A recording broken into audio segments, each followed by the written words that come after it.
बिस्मिल्लाहिर्रहमानिर्रहीम। अस्सलाम वालेकुम स्टूडेंट्स। आज का हमारा न्यू चैप्टर जो है वो स्टार्ट होने वाला है, डाटा एंड एनालिसिस।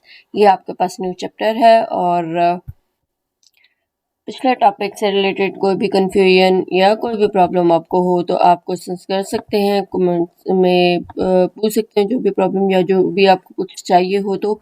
ठीक है, तो नेक्स्ट टॉपिक की तरफ चलने से पहले हम 3 चैप्टर्स जो हैं वो जो डिस्कस कर चुके हैं। उसके थर्ड चैप्टर के प्रोजेक्ट्स मैंने डिस्कस नहीं किए क्योंकि वो बहुत कॉम्प्लिकेटेड थे और आपके course I don't think so कि आपके पेपर्स में वो इंक्लूड होंगे, सो इसलिए मैंने उसको डिस्कस नहीं किया। Computer system is a fundamental and important part of modern life के इम्पॉर्टेंट एक फंडामेंटल पार्ट कंप्यूटर सिस्टम है। ये तो पहले भी हम चैप्टर्स में डिस्कस कर चुके हैं। It has revolutionise the way we work, communicate, learn and entertain ourselves. ये स्टार्टिंग के जो था आपका फर्स्ट चैप्टर, उसके फर्स्ट पैराग्राफ में यही सब कुछ लिखा हुआ था, इसलिए इसको रिपोर्ट मैं नहीं कर रही। In today's world we are surrounded by a lot of data which में be on our computer system or otherwise. This data is continuously growing, and to get meaningful information from it, we need to follow some disciplines. कुछ discipline को follow करना होता है हमें। Data जो है वो अपने कंप्यूटर सिस्टम या डिवाइस, मोबाइल में या किसी भी डिवाइस में रखना होता है। ठीक है, बहुत सा डाटा हमें जो है वो सेव करना होता है, उसके लिए कुछ डिसिप्लिन को फॉलो करना होता है। डाटा साइंस ऐसी ब्रांच है, ये आपके पास डेफिनेशन समहाउ डाटा साइंस की जो है वो बनती है। क्या डेफिनेशन है डाटा साइंस की? Data science is a branch of knowledge in which computer programming skills along with mathematics and statistics is used to extract meaningful information from the collection of data. Data के collection से हम जो meaningful information निकालते हैं वो use कहाँ होती है? वो यूज़ की जाती है स्टैटिक्स में और मैथमेटिक्स में, ताकि कंप्यूटर प्रोग्रामिंग हम जो है वो स्किल्स डेवलप कर सकें, मतलब प्रोग्राम बना सकें। तो नॉलेज जो भी हमें चाहिए होता है इस जो ब्रांच है, ऐसी साइंस की ऐसी ब्रांच में हम ये नॉलेज इंफॉर्मेशन जो हासिल करते हैं, एक्सट्रैक्ट करते हैं, निकालते हैं मीनिंगफुल इंफॉर्मेशन जो भी हमारे पास कलेक्टेड डाटा होता है वहाँ से, तो वो डाटा साइंस कहलाती है। ये जो ब्रांच होती है इसको हम डाटा साइंस कहते हैं। ठीक है, तो ये आपके पास जो है वो डेफिनेशन है। नेक्स्ट आपके पास डाटा एंड एनालिसिस है। Data is a collection of information और facts that we gather about something. जो हम किसी भी चीज़ के लिए इंफॉर्मेशन गैदर करते हैं। डाटा किसको कहते हैं? कलेक्शन ऑफ इंफॉर्मेशन को कहते हैं, फैक्ट्स को कहते हैं। ठीक है, जो भी इंफॉर्मेशन हम कोई चीज़ हासिल करने के लिए इकट्ठी कर रहे होते हैं उसको डाटा कहा जाता है। It can be represented in numbers. वो नंबर्स भी हो सकते हैं, मेजरमेंट्स भी हो सकती हैं। ठीक है, कुछ पिक्चर्स की फॉर्म में भी हो सकता है, साउंड्स भी हो सकते हैं, कुछ डिस्क्रिप्शन, मतलब फॉर एग्जांपल आप किसी स्टूडेंट के बारे में डाटा जो है वो हासिल कर रहे हैं कि वो कहाँ रहता है, उसका एड्रेस क्या है, उसका नाम क्या है, उसके फादर का, दिस एंड दैट। ठीक है, तो बस इंफॉर्मेशन जो हासिल करते हैं, हम कलेक्ट करते हैं, वो डाटा कहलाता है। Here are the two examples of data. In science experiment, when you record the temperature at different times, different time पे जब टेम्परेचर हम जो है वो मेजर करते हैं साइंस की कैटेगरी में देखें तो that temperature values are data. तो जो वैल्यूज हमारे पास आती हैं, डिफरेंट वैल्यूज आती हैं ना, डिफरेंट टाइप पे डिफरेंट हम टेम्परेचर जो है वो मेजर कर रहे हैं तो डिफरेंट वैल्यूज आएंगी, तो वो डाटा कहलाएगा। If you conduct a survey of your classmate and get to know how many of them like mathematics, it will be collected data, यानी it will be called data. यानी कि जब हम किसी अपने फॉर एग्जाम्पल हम अपनी क्लास में ये देखना चाहते हैं कि मैथ्स का जो सब्जेक्ट है, मैथमेटिक्स या कोई भी सब्जेक्ट जो है वो कितने बच्चों को पसंद है। ठीक है, कितने लोगों को पसंद है, तो इसलिए हम सर्वे निकालते हैं। ठीक है, किसने आई है सर्वे सब में सबमिट कर देते हैं और उसके ज़रिए से हम डाटा कलेक्ट करते हैं। डाटा कलेक्ट जो हमारे पास होगा वो कहलाएगा डाटा। ठीक है, जो इन्फॉर्मेशन हमारे पास आएगी वो कहलाएगा data. Data analytics refer to the process of carefully examining and studying data to identify data analytics की अब यहाँ पे डेफिनेशन है कि डाटा एनालिटिक्स जो है वो ऐसे प्रोसेस को कहते हैं जिसमें हम जो है वो पैटर्न्स को आइडेंटिफाई करते हैं डाटा को देखते हुए, डाटा को मतलब स्टडी करते हुए। पैटर्न्स क्या होता है ये हम पीछे वैसे डिस्कस कर भी चुके हैं कि जिसमें सेम किस्म के जो है वो प्रॉब्लम्स होते हैं, एक ही प्रॉब्लम नहीं होता बल्कि सेम किस्म के उस जैसे और भी प्रॉब्लम्स होते हैं, उनसे हम पैटर्न जो है वो रिकॉग्नाइज करते हैं। तो ऐसे प्रोसेस को हम डाटा एनालिटिक्स कहते हैं जिसमें हम पैटर्न्स को आइडेंटिफाई करते हैं डाटा को स्टडी करके, उसको एग्जामिन करके ड्रॉ कंक्लूजन्स और उससे हम रिजल्ट निकालते हैं और मेक डाटा मीनिंगफुल, और जो हम मीनिंगफुल डाटा जो है वो लेके आते हैं। ठीक है, जो हमारे पास डाटा होता है ना वो मीनिंगफुल या ऑर्गेनाइज्ड वे में नहीं होता, बस हमारे पास इंफॉर्मेशन है। ठीक है, हमारे पास इंफॉर्मेशन इकट्ठी हुई है लेकिन वो एक मीनिंगफुल डाटा नहीं है। तो जो हम कंक्लूजन निकालते हैं, रिजल्ट निकालते हैं, वो हमारे पास जो है वो मीनिंगफुल डाटा बन के आता है वो प्रोसेसिंग के बाद जो आता है। It's like solving a puzzle or retrieving meaningful result from given or collected data. Hopes आपको इसकी समझ आ गई। यही मैंने अभी बात की कि जो हमारे पास डाटा कलेक्ट हुआ है, जो गिवन हमारे पास है, जो इनपुट हमारे पास है, उससे हम मीनिंगफुल डाटा निकाल रहे हैं। To analyse data you can use mathematical calculation. सारी सी बात है, एनालाइज करने के लिए, प्रोसेसिंग करने के लिए, हम कैलकुलेशन करने के लिए जो डाटा हमारे पास मौजूद है उस पर कोई ना कोई प्रोसेसिंग करेंगे, कोई ना कोई जो है वो फार्मूला या समथिंग अप्लाई करेंगे ताकि हमें मीनिंगफुल डाटा हासिल हो। तो कोई मैथमेटिकल कैलकुलेशंस हो सकती हैं, स्टैटिस्टिकल टेक्निक्स अप्लाई हो सकती हैं, चार्ट बनाना होगा या कोई टूल जो है वो यूज़ करना होगा ताकि डाटा को अंडरस्टैंड किया जा सके। कुछ भी जो है वो किया जा सकता है ताकि हमारे पास डाटा जो है वो मीनिंगफुल निकल के आए। तो उसके लिए आपके पास for example after recording early temperature data in science experiment you can create a graph to see how it change over time. इस तरह से ये जो टाइम के साथ साथ चेंज हो रहा है, तो ये रिकॉर्ड हमने टेम्परेचर का जो है हर घंटे बाद देखना होता है, फॉर एग्जांपल देखना है। From graphical representation of data, ये साइंस एक्सपेरिमेंट थी। अब graphical representation of data you can draw conclusion that it got warmer as day went on. जैसे जैसे दिन बढ़ता है तो गर्मी ज़्यादा होती जाती है। ठीक है, that information will be result of your data analysis. तो ये डाटा एनालिसिस का रिजल्ट हो सकता है जो कि ग्राफिकल रिप्रेजेंटेशन डाटा की हमें हमने निकाली है, उससे हमें हमारे पास ये सामने आया, कंक्लूजन सामने आया। ठीक है, रिजल्ट सामने आया। Therefore the data is the information we collect. The data analysis is the way we observe it to get meaningful information. Data analytics can be quantitative or qualitative. This paragraph is actually most important कि इसमें क्या कहा है इन्होंने। यहाँ पे आपके पास डाटा के बारे में और डाटा एनालिटिक्स के बारे में बताया। ठीक है, और इसके अलावा डाटा एनालिटिक्स की कैटेगरीज के बारे में बताया।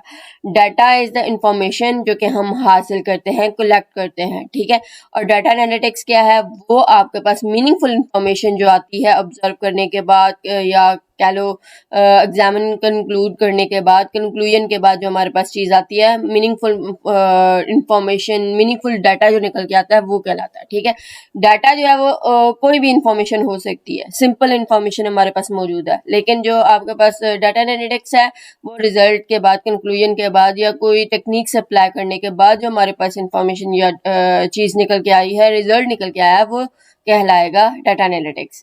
डाटा एनालिटिक्स जो है वो क्वांटिटेटिव नंबर्स की फॉर्म में भी हो सकती है और क्वालिटेटिव भी हो सकती है। ये आपके पास क्वालिटेटिव और क्वांटिटेटिव डाटा के में डिफरेंस है अंडरस्टैंड करने के लिए जस्ट। ठीक है, तो आगे आपके पास डाटा साइंस की डिटेल है।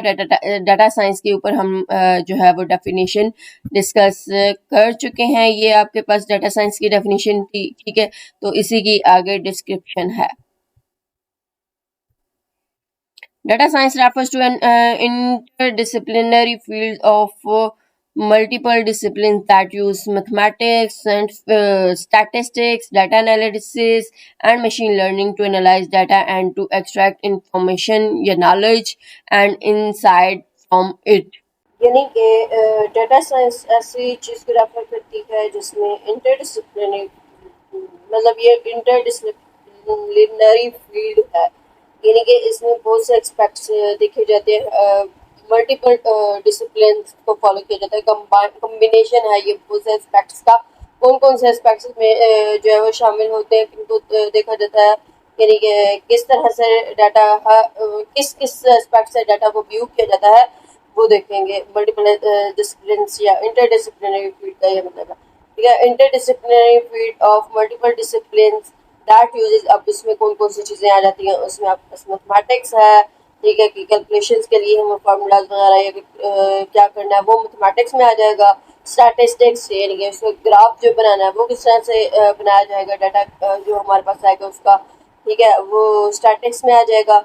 और डाटा एनालिसिस, डाटा एनालाइज करना है कि इसमें कौन सी हमारे पास काम की चीज़ है, इंफॉर्मेशन जो हमारे पास आई है, मीनिंगफुल इंफॉर्मेशन कौन सी है जो यूज़ होगी हमारे लिए, बेनिफिशियल होगी, वो इसमें से देखना होता है, ठीक है। और जो यूज़फुल नहीं है वो हम एक्सट्रैक्ट कर निकाल देते हैं, मतलब उसको स्किप कर देते हैं, ठीक है। तो ये डाटा एनालिसिस हो जाएगा। और machine learning to analyse the data, data analyse करने के लिए मशीन लर्निंग, ये मशीन लर्निंग का कॉन्सेप्ट आप इंशाल्लाह नेक्स्ट पढ़ेंगे, ठीक है। तो उसमें ये आएगा कि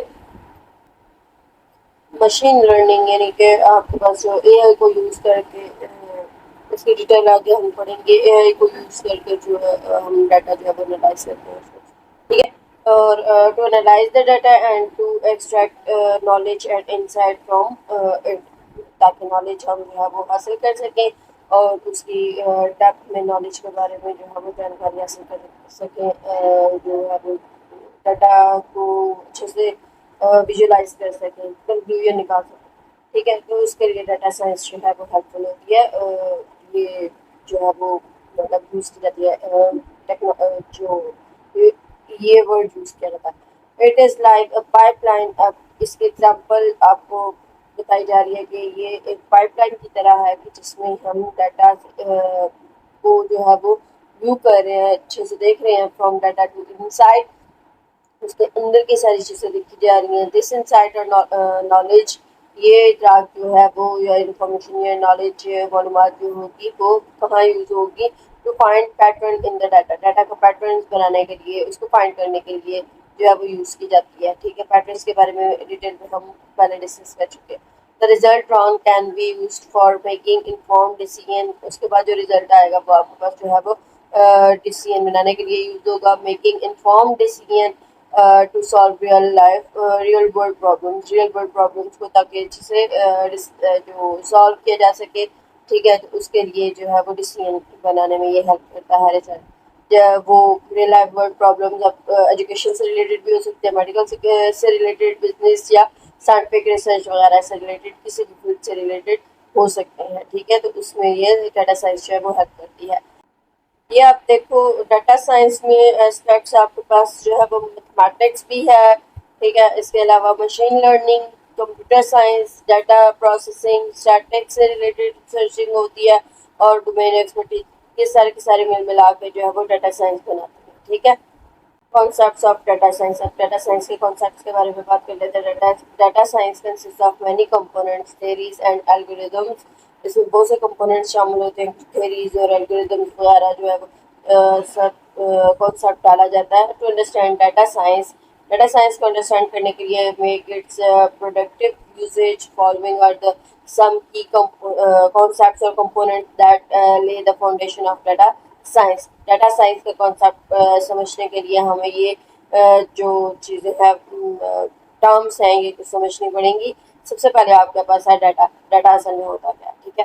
तो as mentioned earlier, data is a collection of observations, facts or information collected from different sources. Different sources से जो हम इंफॉर्मेशन हासिल करते हैं, जो हम फैक्ट्स या ऑब्जर्वेशंस लेते हैं, जो कंक्लूजन नहीं कहना चाहिए, लेकिन जो हम इंफॉर्मेशन हासिल करें, जो नॉलेज इकट्ठी कर रहे हैं, वो सारी डाटा कहलाएगी, ठीक है। जो भी हमारे पास कलेक्टेड फॉर्म में चीज़ आ रही है, इंफॉर्मेशन या नॉलेज आ रहा है, वो किसी भी फील्ड से रिलेटेड जो भी हमारा पॉइंट है उससे रिलेटेड, तो वो कहलाएगा आपके पास data. This data can be in the form of numbers, वो डाटा जो है वो नंबर्स के फॉर्म में भी हो सकता है। इसके अलावा वो डाटा मेजरमेंट्स, वर्ड ऑब्जर्वेशन और ऑडियो और वीडियो फॉर्म, किसी भी फॉर्म में वो डाटा आपके पास जो है वो आ सकता है।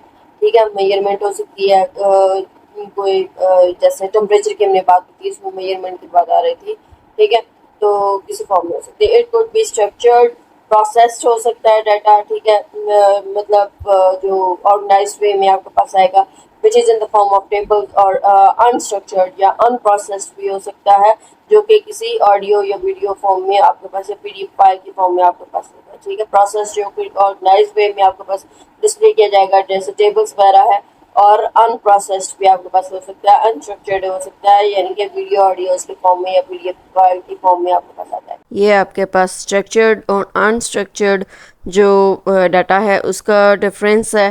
ठीक, और ये बहुत इजी वर्डिंग यूज़ हुई है। होप सो आपको इसकी समझ आ रही होगी कि स्ट्रक्चर्ड जो है वो ऑर्गेनाइज्ड होता है और अनस्ट्रक्चर्ड जो है वो इरेगुलर वे में होता है। नेक्स्ट आपके पास डाटा सेट है। डाटा सेट में क्या होता है?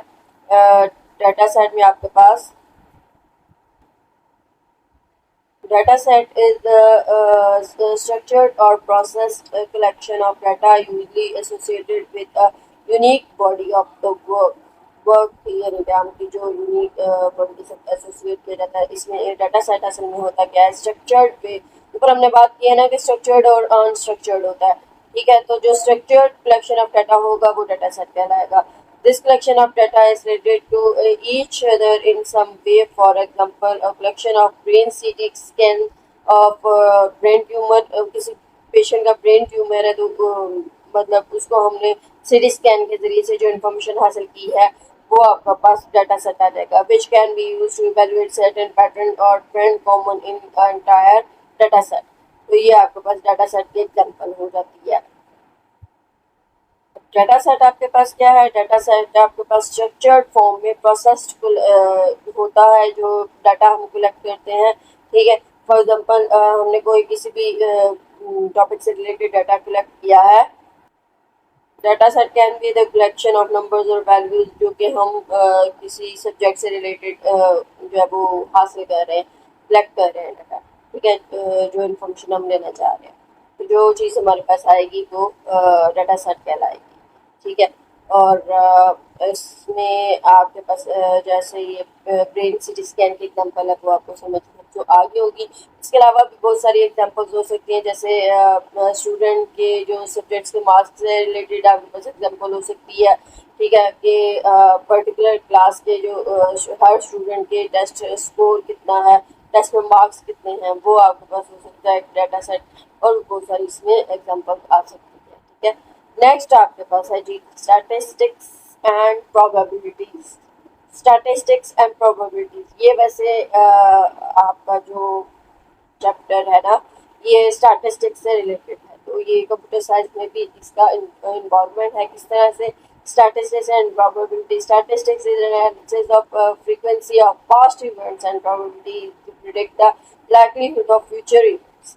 अब इन दोनों में माइनर से डिफरेंस क्या है? स्टैटिस्टिक्स जो है वो पास्ट इवेंट्स होते हैं उनकी फ्रीक्वेंसी को देखने के लिए एनालिसिस जो है वो उसकी एनालिसिस के लिए हम स्टैटिक्स को स्टडी करते हैं। ठीक है, और प्रोबेबिलिटी क्या है? जो कि फ्यूचर के इवेंट्स के बारे में प्रिडिक्ट करके आपको देगा, वो प्रोबेबिलिटी कहलाएगी। कि वो अब जारी सी बात है, वो तो हम प्रिडिक्शन कर रहे हैं ना, तो वो ज़रूरी नहीं है कि एग्जैक्ट हो, बिल्कुल करेक्ट हो। ठीक है, तो वो प्रोबेबिलिटी आएगी, यानी कि जो हमने प्रिडिक्शन की है about future events.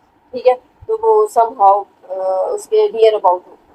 Data scientists use statistics and probability to find patterns and trend in the data. Data में जो ट्रेंड या पैटर्न होता है उसको फाइंड करते हैं, और उस हिसाब से प्रोबेबिलिटी और स्टैटिस्टिक्स को जो है वो साइंटिस्ट यूज कर रहे होते हैं। डाटा साइंस जो सब्जेक्ट है वो आगे जाके डाटा साइंटिस्ट बनते हैं, वो जो आपके पास कह लो इंडिविजुअल्स। ठीक है, mathematics is the fundamental part of data science. Mathematics भी आपके पास एक इम्पॉर्टेंट पार्ट है डाटा साइंस की। ये भी हमने डाटा साइंस की डेफिनेशन में देखा था, which helps to solve problem, optimise the model performance, model की परफॉर्मेंस को देखने के लिए। और इसके अलावा आपके पास जो क्या कहते हैं, प्रॉब्लम्स को सॉल्व करने के लिए हेल्प करती है मैथमेटिक्स में परफॉर्मेंस मॉडल की, और interpret huge complex data into simple and clear results for decision making. Decision बनाने के लिए जो हमारे पास बहुत ज़्यादा कॉम्प्लेक्स डाटा है, बड़ा डाटा आ जाता है, तो उसको सिंपल करता है मैथमेटिक्स की कैलकुलेशन वगैरह हम इंटरप्रेट करते हैं।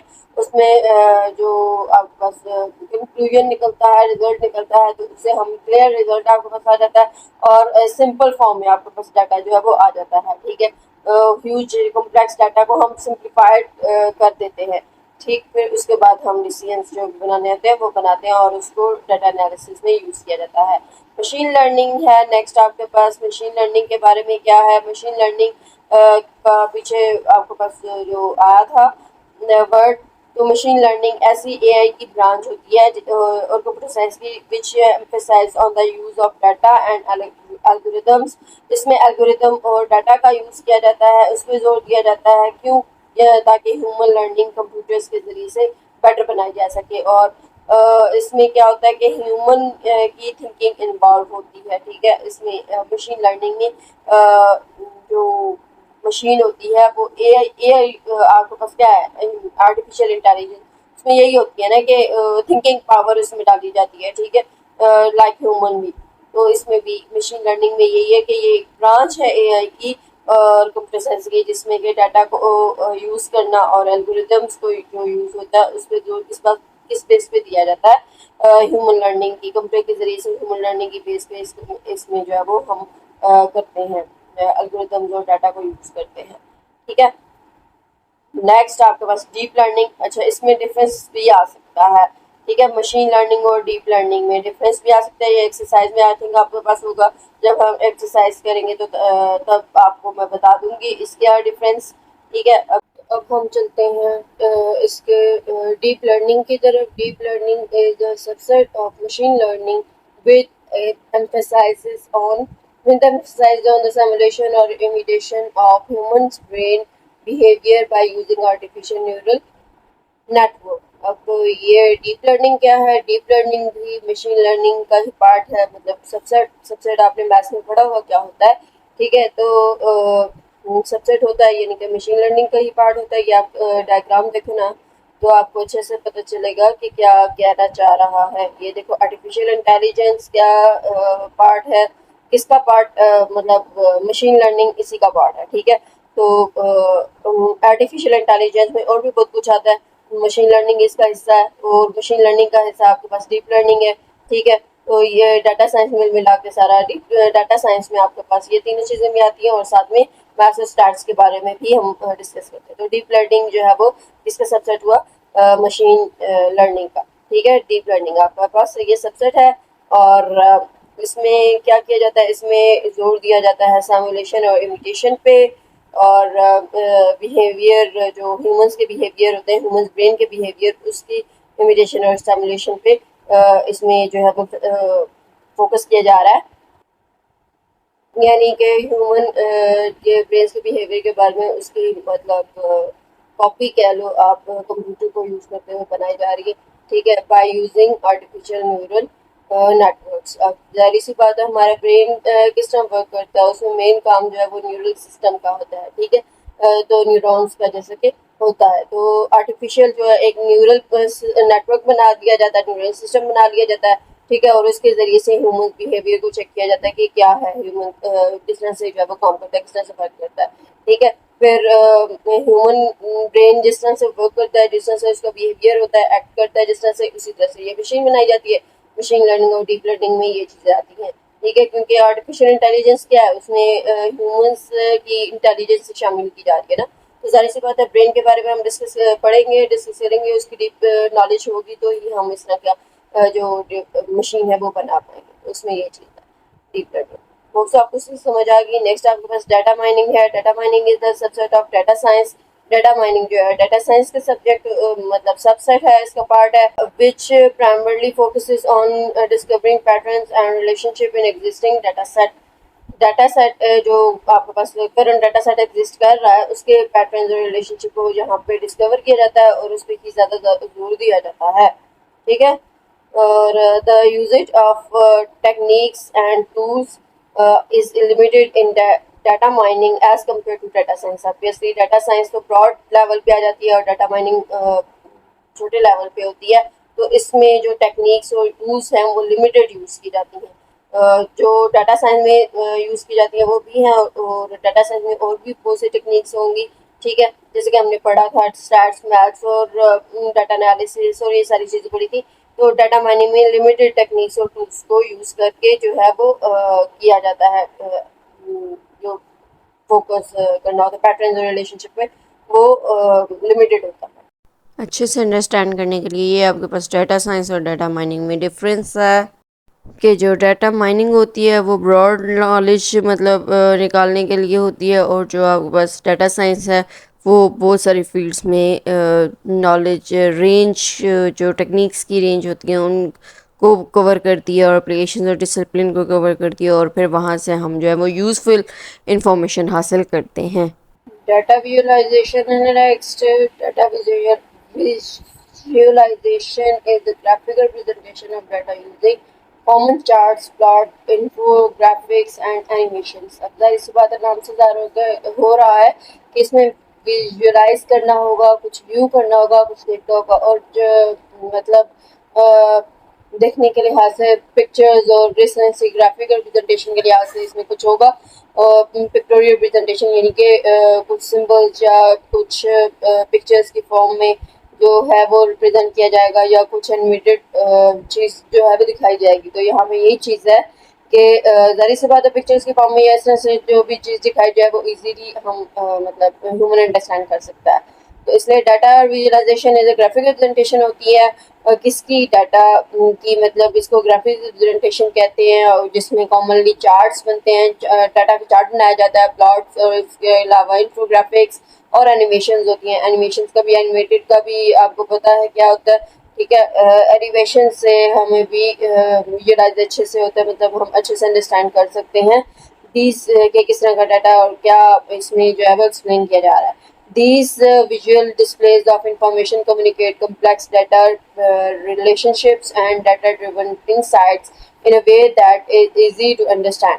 सिंपल वही जो मैं आपको समझा चुकी हूँ, बता चुकी हूँ कि इंफॉर्मेशन जो इस तरह से मतलब चार्ट्स और एनिमेशन वगैरह के जरिए से जो डिस्प्ले की जाती है, शो की जाती है, उसके ज़रिए से कम्प्लेक्स डाटा भी हो तो उनका जो रिलेशनशिप है और जो भी डाटा हम जो इन डेप्थ डाटा हम लेके आए हैं उसको इजीली एक्सप्लेन किया जा सकता है। उसको जो किसी के साथ भी अगर हमने कम्युनिकेट करना है अबाउट दैट डाटा तो इजीली कम्युनिकेट किया जा सकता है, इजीली जो है वो अंडरस्टैंडेबल होगा दूसरों के लिए भी।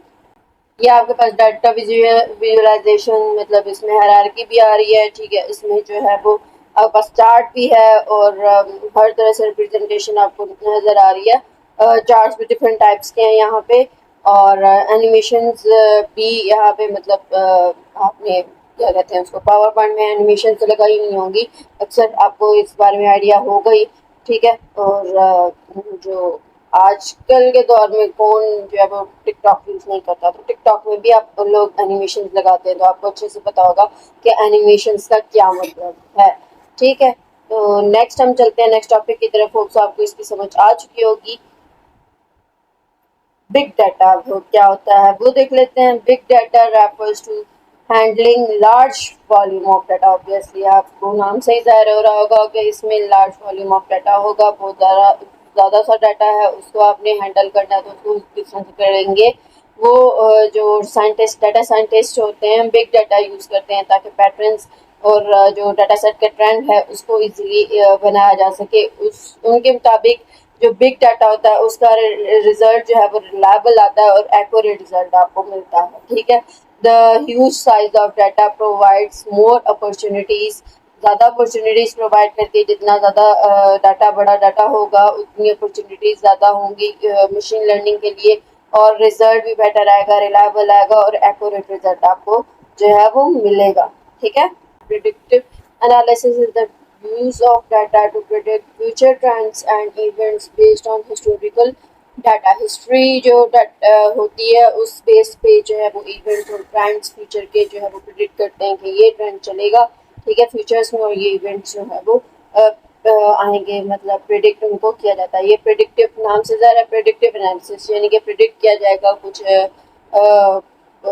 खुद से अंदाज़ा लगाया जाएगा, यानी कि ठीक है, जो एक्यूरेट चीज़ नहीं होगी समहाउ, लेकिन हम पिछली जो पास्ट एक्सपीरियंसेस और हिस्ट्री होती है उसको लेके हम जो है वो ये प्रिडिक्ट कर रहे होते हैं, ठीक है।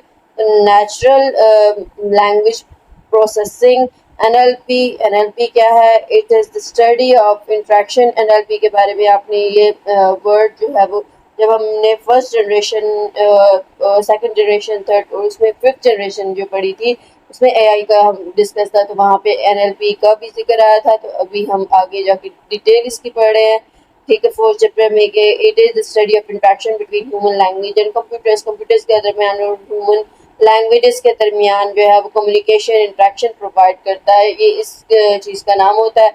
और इसमें जो ज़्यादातर यूज़ होते हैं वो कौन कौन से? चैटबॉट्स है, लैंग्वेज ट्रांसलेटर्स है, एंड सेंटिमेंट एनालिसिस है, ठीक है। तो ये आपके पास होते हैं कुछ एनएलपीस। ये आपके पास चैटबॉट है, इसमें आप की जो भी आपकी लैंग्वेज होती है वो कम्युनिकेट कर सकते हैं कंप्यूटर के साथ, ठीक है। लैंग्वेज, ह्यूमन लैंग्वेज के साथ जो है वो कम्युनिकेट कर सकते हैं, ठीक। बात जो भी करनी है हम कर सकते हैं, तो जो भी हेल्प लेनी है वो हम ले सकते हैं। आजकल तो मेटा एआई भी है। This is the definition we actually what is NLP. NLP आपके पास क्या होती है कि NLP processing is the subfield of computer science and artificial intelligence that uses machine learning और जो आपके पास कंप्यूटर साइंस और आर्टिफिशियल इंटेलिजेंस का ये एक हिस्सा होती है, मतलब इसका फील्ड सब फील्ड है, जिसमें क्या होता है, जिसमें मशीन लर्निंग यूज़ की जाती है ताकि जो कंप्यूटर है और जो ह्यूमंस हैं वो आपस में कम्युनिकेट कर सकें थ्रू ह्यूमन लैंग्वेज, ठीक है। वैसे तो हम ह्यूमन लैंग्वेज के ज़रिए से कम्युनिकेट हम नहीं कर सकते, ठीक है। कंप्यूटर की ही लैंग्वेज या उसी तरह से हमें कम्युनिकेट करना पड़ता है, ठीक।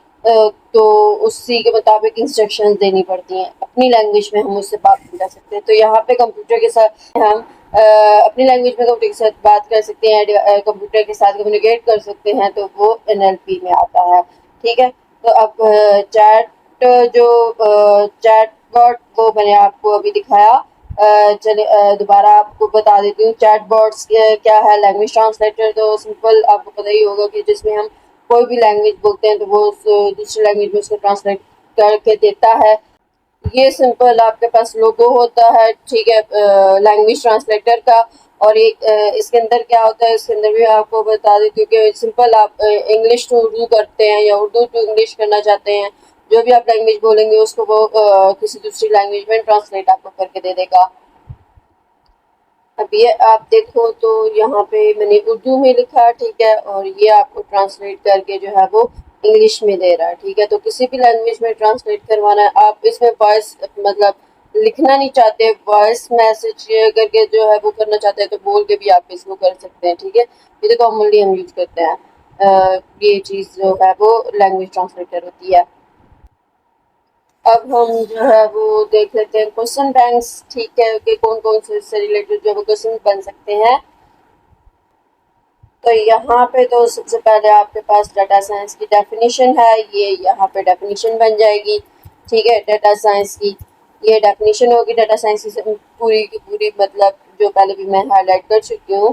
Data science is the branch of knowledge in which computer programming skills along with mathematics and statistics is used to extract meaningful information from collection of data, ठीक है। तो ये इसकी डेफिनेशन है। उसके बाद आपके पास डाटा है, it is the collection of information और facts that we gather about something.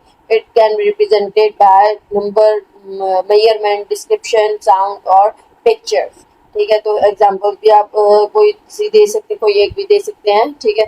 उसके बाद डाटा एनालिटिक्स की जो है वो डेफिनेशन आ जाती है।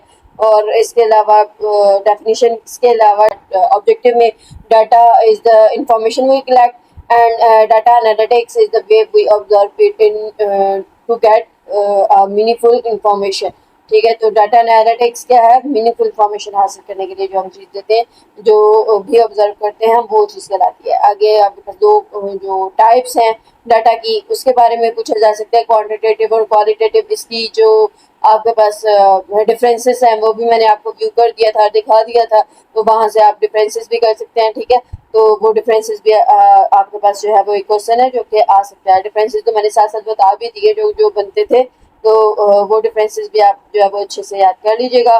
और बाकी जो डिफरेंसेस जो बनते हैं और मैंने नहीं किए, जैसा कि मशीन लर्निंग, डीप लर्निंग वगैरह, तो वो एक्सरसाइज में है इसलिए मैंने नहीं किया। जब एक्सरसाइज हम डिस्कस करेंगे तो वहाँ पे कर लेंगे इंशाल्लाह। तो ये भी आप देख सकते हैं, वो भी आप देख सकते हैं, कोई भी आप अपनी डेफिनेशन जो है वो कर सकते हैं। ठीक है, pipelining from data to insight, ये आपके पास जो है वो एग्जांपल के तौर पे आप जाए। जो डेफिनेशन है वो आप ये भी कर लें या वो ऊपर वाली कर लें, कोई भी कर सकते हैं, दोनों ही ठीक। ठीक, उसके बाद आपके पास कंपोनेंट्स की बात करें, डाटा कंपोनेंट्स कौन कौन से होते हैं, तो दो थेरीज। डाटा कंसिस्ट मतलब उसके बहुत से कंपोनेंट्स पे मुश्तमिल होता है, और इसके अलावा थेरीज होती हैं, और इसके अलावा एल्गोरिथम्स पे भी इसमें शामिल होते हैं। ठीक है, तो जब अंडरस्टैंड डाटा साइंस को करना and make its productive uses the following की, मतलब तो कौन सी जो चीज़ें हैं, कॉन्सेप्ट्स हैं, उनको माइंड में रखना चाहिए। तो ये चीज़ें आपके पास कंपोनेंट्स कह लो या एस्पेक्ट्स जो हैं वो कौन कौन से हैं? डाटा, डाटा सेट, ये नीचे हमने जितने भी डिस्कस किया, ये कॉन्सेप्ट्स ऑफ डाटा में आपके पास आ जाएगा। ठीक है, ये लॉन्ग क्वेश्चन भी बन सकता है। नेक्स्ट अब यहाँ पे हमने ये डाटा की जो टाइप्स थी, स्ट्रक्चर्ड और अनस्ट्रक्चर्ड, ये भी हमने डिस्कस किया था। स्ट्रक्चर्ड में आपके पास टेबल्स की फॉर्म में जो डाटा होता है, जो ऑर्गेनाइज्ड वे में होता है, जो आपके पास टेबल्स की फॉर्म में यानी कि अरेंज वे में होता है, उसको हम कहते हैं। और अनस्ट्रक्चर्ड अनप्रोसेस्ड होता है, जो प्रोसेस नहीं हुआ होता। ठीक है, डाटा जो के ऑडियोज और वीडियोस की फॉर्म में, फाइल्स की फॉर्म में होगा, पीडीएफ फाइल्स की फॉर्म में, तो ये चीज़ जो है अनप्रोसेस्ड डाटा कहलाएगी। डाटा सेट की डेफिनेशन आगे थी, डाटा सेट जो है वो स्ट्रक्चर्ड में आ जाता है डाटा सेट। ठीक है, ऊपर जो हमने स्ट्रक्चर और अनस्ट्रक्चर पढ़ा ना, प्रोसेस्ड और अनप्रोसेस्ड, उसमें डाटा सेट प्रोसेस्ड में आता है, तो कलेक्शन ऑफ डाटा है जो कि यूनिकली बॉडी ऑफ वर्क को एसोसिएट कर रहा था। तो ये डेफिनेशन इसकी आप आ जाएगी, और साथ में इसकी ये एग्जांपल जो है वो भी आप दे देंगे। उसके बाद स्टैटिस्टिक्स और प्रोबेबिलिटी की का डिफरेंस भी हो सकता है, ये आपके पास इसका छोटा सा डिफरेंस है। स्टैटिस्टिक्स और प्रोबेबिलिटी में जो डिफरेंस है वो फर्स्ट पॉइंट तो आपको जो टेक्स्ट में दिया हुआ है बुक में वो कर लेंगे, और सेकंड पॉइंट ये मैंने आपको मेंशन कर दिया। ठीक है, तो दो पॉइंट्स काफ़ी हैं, इतना ज़्यादा डिटेल में जाने की ज़रूरत नहीं है। उसके बाद आपके पास mathematics in terms of computer क्या रोल है, ये आपकी उसकी डेफिनेशन हो गई।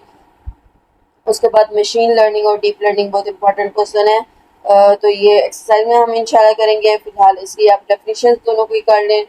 ये मशीन लर्निंग की आपके पास डेफिनेशन है, और नीचे आपके पास डीप लर्निंग की डेफिनेशन है। उसके अलावा डाटा माइनिंग के बारे में और डाटा साइंस के बारे में मैंने आपको डिफरेंस बताया। ठीक है, और डाटा विजुअलाइजेशन क्या है, ये भी इम्पॉर्टेंट टॉपिक आपके पास। डाटा विजुअलाइजेशन का जो एक तो ये आपके पास डेफिनेशन हो गई ना। ठीक है, तो डाटा विजुअलाइजेशन में कौन कौन सी चीज़ें आती हैं ये आपके पास हो जाएगा, इससे रिलेटेड भी क्वेश्चन आ सकता है। और बिग डाटा भी आगे हम इंशाल्लाह डिस्कस करेंगे इसके मुताबिक डिटेल। तो ये भी आपके पास एक इम्पॉर्टेंट टॉपिक है। इसमें जो रिजल्ट्स हैं वो रिलायबल और एक्यूरेट कैसे आते हैं, क्यों आते हैं, ये वो इस तरह के क्वेश्चन जो है वो आपके पास बन सकते हैं। तो इसकी डिटेल जो है वो आगे जब टॉपिक आएगा तो फिर हम करेंगे। और उसके बाद एनएलपी की डेफिनेशन जो कि मैंने आपको बता दी। ठीक है, यहाँ पे भी छोटी सी लिखी हुई है और मैंने भी आपको बता दी। साथ में ये कॉमन एनएलपीज जो हैं वो भी आपके पास यहाँ पे एक्सप्लेन हुए हुए हैं। जैसा कि आपके पास ये लैंग्वेज ट्रांसलेटर है, चैट बॉट्स है वगैरह वगैरह।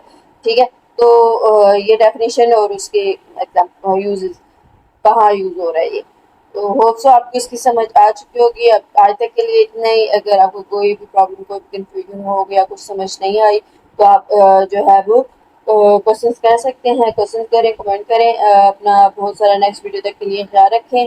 and take care. Allah Hafiz.